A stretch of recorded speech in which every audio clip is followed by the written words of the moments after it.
Baik sahabat budaya, kita telah kembali di Bosara Udara hari ini ya, cara orang Bugis merawat identitas di tanah Malaysia, dan masih bersama dengan Pak Mukhlis, dan saat ini saya juga terhubung dengan Pak Muhammad Romazi bin Nordin. Assalamualaikum. Assalamualaikum. Halo. Halo Pak. Assalamualaikum warahmatullahi. Iya, kabarnya gimana Pak Romazi? Ya, minta maaf lah sebab dia punya line tuh agak kurang apa nih lah. Lagi tidak terkonek, betul nih Pak Romazi. Nah ini kita langsung saja Pak Romazi ya, karena waktu kita kurang tinggal 20 menit lagi nih. Nah ini terkait dengan cara orang Bugis merawat identitas di tanah Malaysia. Kalau tadi saya sempat berbincang juga dengan Pak Mukhlis ini terkait bagaimana kesannya dengan orang-orang Bugis di Malaysia. Nah kalau Pak Romazi sendiri ini sebegitu bangganya dengan orang Bugis sampai menyebut dirinya orang Bugis nih, Pak Romazi, apa yang membuat Pak Romazi sampai saya ini orang Bugis loh?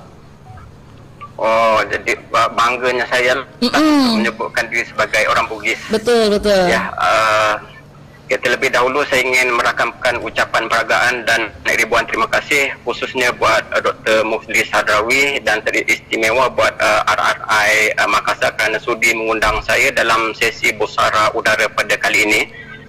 Yang keduanya, saya ingin memohon maaf sekiranya ada perkataan atau ayat yang saya ucapkan ketika berbicara ini ada yang disalaharti atau tidak kena pada maksud dan pemahaman. Yalah, walaupun bahasa Indonesia dan bahasa Malaysia itu asalnya dari bahasa Melayu. Betul. Ya, namun perkembangannya mungkin ada yang di dalam ruang lingkupnya yang tidak selaras. Jadi tajuk yang dibicarakan ini boleh dikatakan agak berat kerana sudah tentu ia akan terkait dengan perspektif antropologi dan naratif sejarahnya yang agak panjang. Jadi disebabkan keterbatasan masa yang lebih kurang beberapa minit saja, jadi saya highlightkan poin-poinnya saja ya. Baik. Okay, yang pertamanya kita lihat dari sudut sejarahnya, kerana apa yang dibicarakan ini bukan sekadar retorik yang berbicara tinggi melangit tanpa kenyataan dan bukti yang membumi. Selangor ini dahulu pernah menjadi markas dan pusat ketenteraan Bugis antara yang terkuat di rantau sebelah sini, terutamanya ketika era pemerintahan Arum Pasarai sebagai Yang Tuan Selangor yang pertama pada tahun 1700, digantikan dengan adindanya Opo Cendeраburong Raja Sidi pada tahun 1723 sehinggalah ke era pemerintahan Raja Lumu sebagai Raja Selangor. Maka tidak hairanlah banyak perjanjian perdagangan yang dimeterai di antara kerajaan Johor dengan Belanda atau VOC dilanggar, terutamanya yang melibatkan perdagangan biji timah.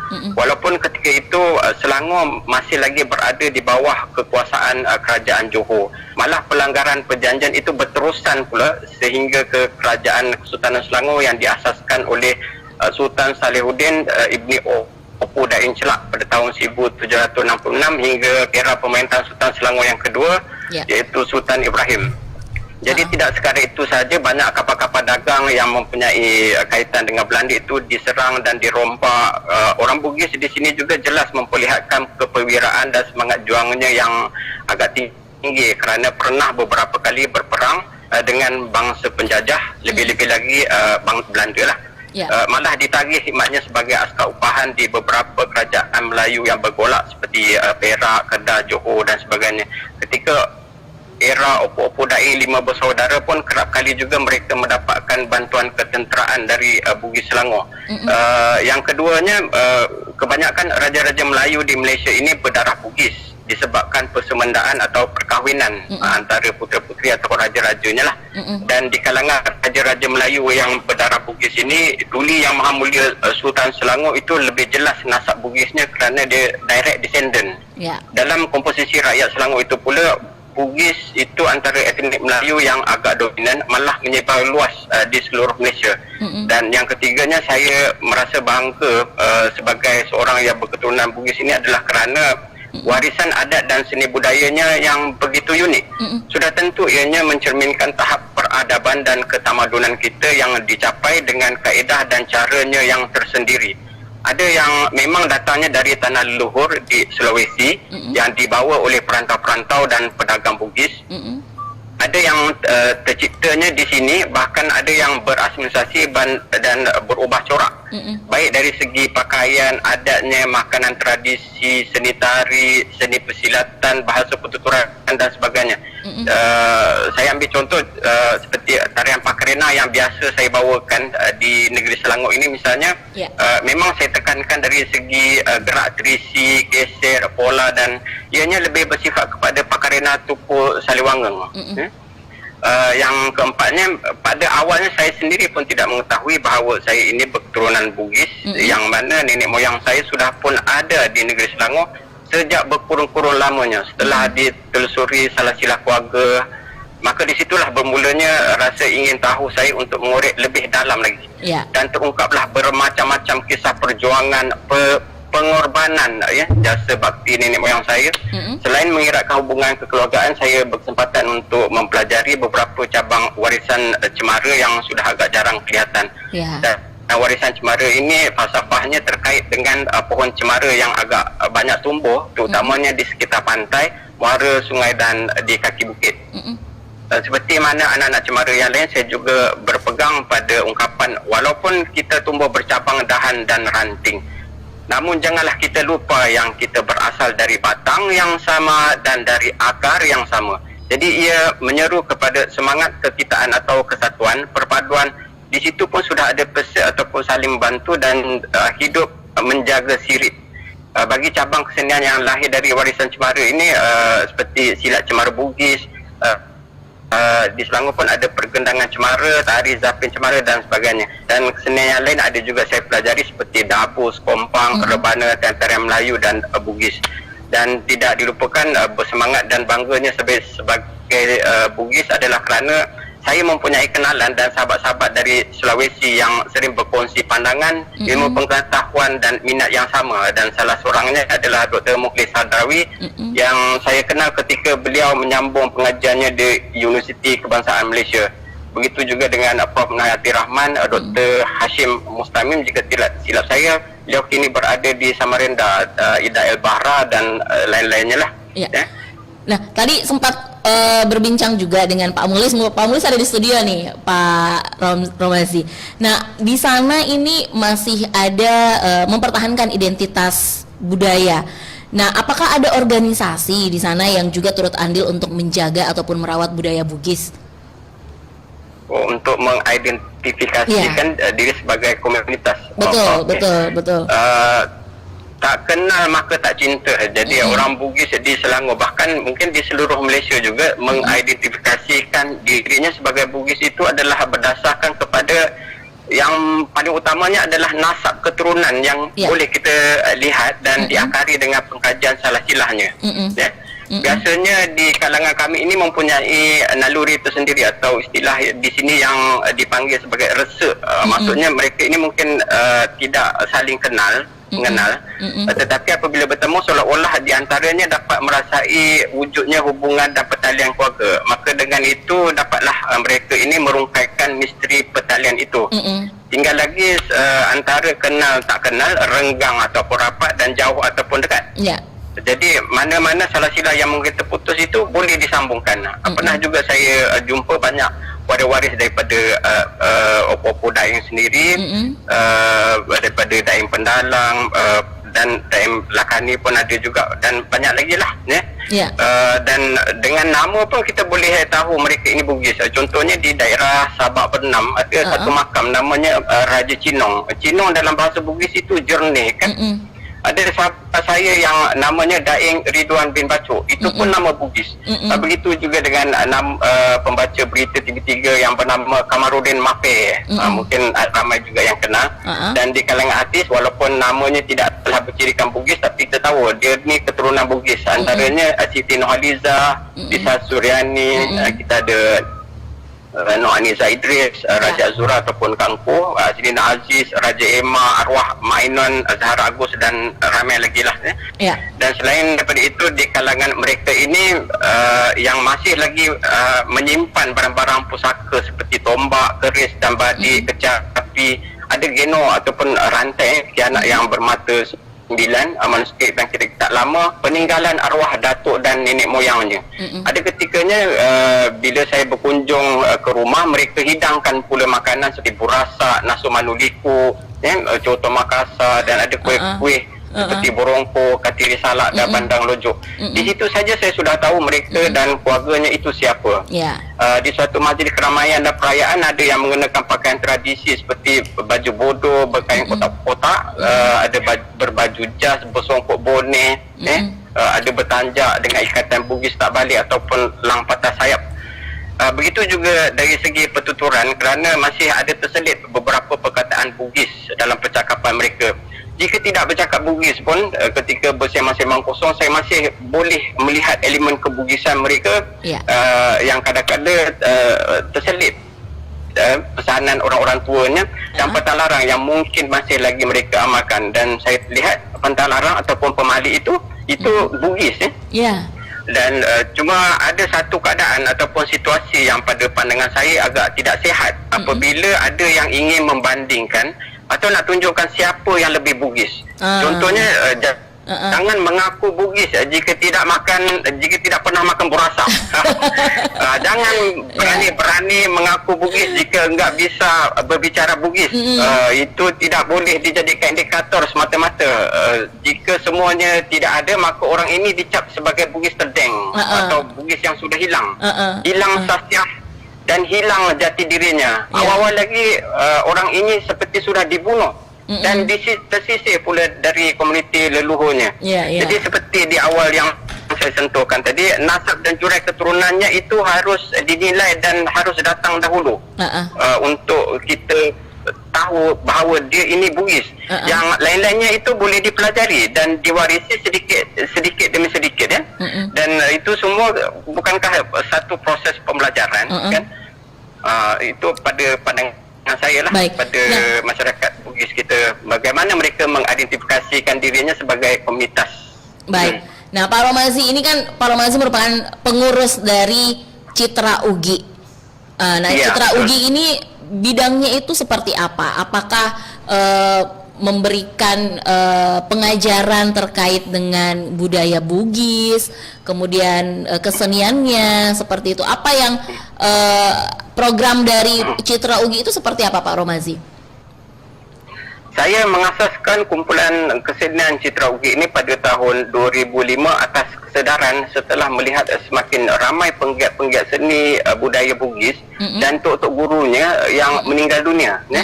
Jadi pertembungan dan persaingan seni budaya dengan etnik-etnik Melayu yang lain seperti Jawa, Banjar, Minang dan sebagainya memang tidak boleh dielakkan. Jika dibiarkan, ia boleh terpinggir, tenggelam dan mungkin terpendam. Bahkan mungkin seni budaya Bugis ini akan terus hilang dan pupus di telan zaman. Jadi wujudnya Citra Ugi ini sebagai kesinambungan perjuangan orang-orang terdahulu dalam usaha mengangkat martabat dan melestarikan warisan sejarah dan seni budaya Melayu dan Bugis di negeri Selangor. Saya juga menerapkan moto Mali si Pakar Masih di kalangan ahli-ahli kami ni. Saya namakan Citra kerana itu menunjukkan kepelbagaian dan Ugi itu pula adalah Bugis. Walaupun Citra Ugi lebih banyak mempelopori warisan sejarah dan seni budaya Bugis, namun kami tidak meminggirkan seni budaya Melayu. Bersesuaian dengan keberadaan Bugis itu sebagai sebahagian dari rumpun Melayu itu juga. Sehingga kini kepelbagaian warisan dan cabang-cabang seni yang saya wujudkan dalam kumpulan kesenian Citra Ugi adalah seperti dalam bidang sejarah. Kita pun ada kumpulan yang kita bentuk untuk mengendalikan kulineri masakan tradisi Bugis. Ada juga yang terlibat dalam seni silat Cemara Bugis.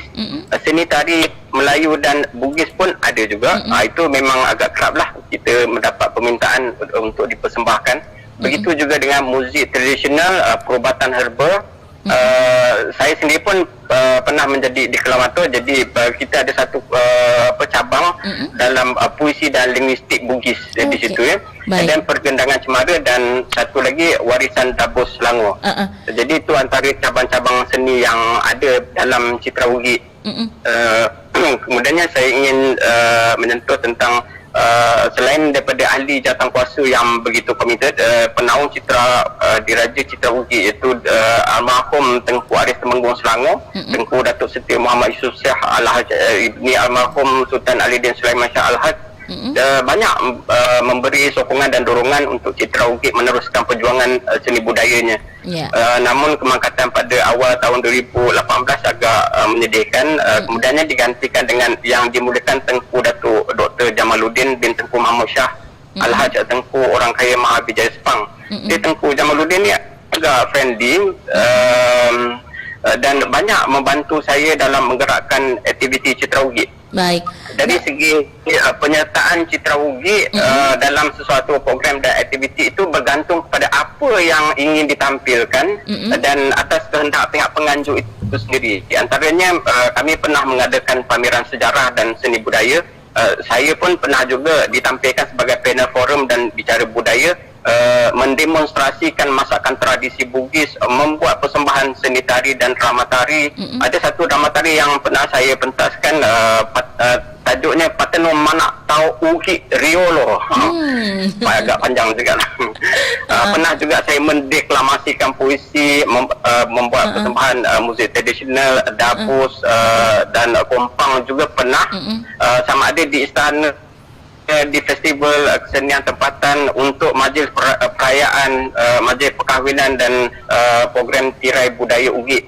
Citra Ugi juga terlibat dalam beberapa pementasan teater bangsawan sebelum ini yang banyak mengadaptasi kisah Raja Lumu dan Opu Cendera Bohong Raja Siti.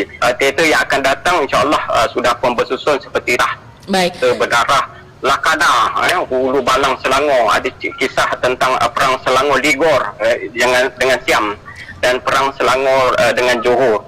Untuk penyertaan di luar negara ada juga seperti folklore festival di Sarıyer di Kocaeli, Turki. Pernah juga ke Sulawesi Selatan untuk program titian seni yang dirangkaikan sekali dengan persembahan kami dalam sambutan Hari Tari Sedunia di Makassar pada tahun 2017.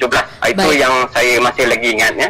Dan penyertaan Citra Ugi di World Cup folklore di Ukraine dan Taiwan pada tahun 2020 itu terpaksa ditunda disebabkan masalah COVID-19 yang melanda seluruh dunia. Ini karena Pak Romazi, ini karena waktu kita terbatas nih Pak Romazi. Ini sudah pukul 17. Ini terakhir nih Pak Romazi. Bagaimana harapannya Pak Romazi ini bagi pewaris budaya Bugis yang ada di Malaysia? Untuk orang Bugis, kalau di Malaysia ni cukup banyak persatuannya. Kita ada persatuan silat yang daripada aliran Bugis, ada yang persatuan yang diasaskan berdasarkan kepada keturunan, contohnya macam daripada Raja Abdullah, Opu Daim Marewah pun ada ada yang daripada keturunan Daeng Sedili, dan ada yang ditubuhkan berdasarkan kepada negeri ataupun negara, contohnya Persatuan Anak-anak Bugis Malaysia. Dan kalau saya sendiri pun di Selangor, kami ada satu persatuan komuniti kita panggil sebagai Persatuan Melayu Bugis Selangor. Cuma saya nak menyentuh tentang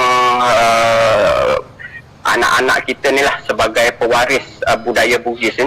Ketika saya bertemu dan ada kalanya ketika saya diundang untuk menyampaikan ceramah, biasanya saya akan menyampaikan satu pesanan dan firman Allah dalam surah Al-Hujurat ayat 13.